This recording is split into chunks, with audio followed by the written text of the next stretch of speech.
Assalomu alaykum.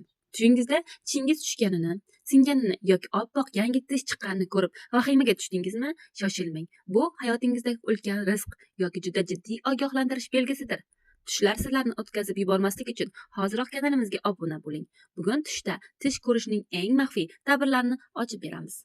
Dastlab qadimiy manbalarda tishlar insonning yaqin qarindoshlari va oila a'zolarini anglatadi. Agar tishingizda yaqin oldingi tishlaringiz tushsa, bu hayotda erkak qarindoshlar, pastki tishlar esa ayol qarindoshlar bilan bog'liq o'zgarishlarni bildiradi. Agar tish og'riqsiz va qonsiz tushsa, bu o'sha insonlarning uzoq safarga ketishi yoki hayotda keskin yangi davr boshlanishidandir. Shuning uchun qo'rqishga mutlaq o'rin yo'q. Yana bir ko'p so'raladigan holat: tish tushganda qon ko'rish yoki tishning sinishi. Tishlar olamida qon ko'rilganda ta'bir biroz o'zgaradi va yaqin insonlar bilan bo'ladigan juda kuchli hissiy bog'liqlikni anglatadi. Agar tishingiz uvalanib yoki sinib ketayotgan bo'lsa, bu real hayotda, moddiy masalalarda, xarajatlarda va sog'lig'ingizda biroz ehtiyotkor bo'lishingiz, o'zingizga dam berishingiz kerakligidan darak beradi.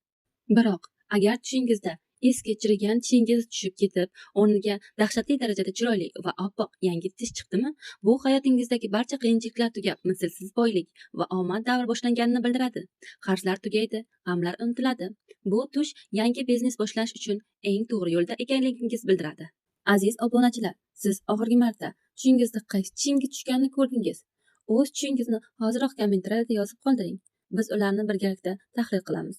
TikTok va YouTube sahifalarimizga har kuni eng qiziqarli tush ta'birlarini o'tkazib yubormaslik uchun hoziroq videoga like bosing va yaqinlaringizga ulashing. Keyingi videolarda uchrashguncha xayr salomat bo'ling.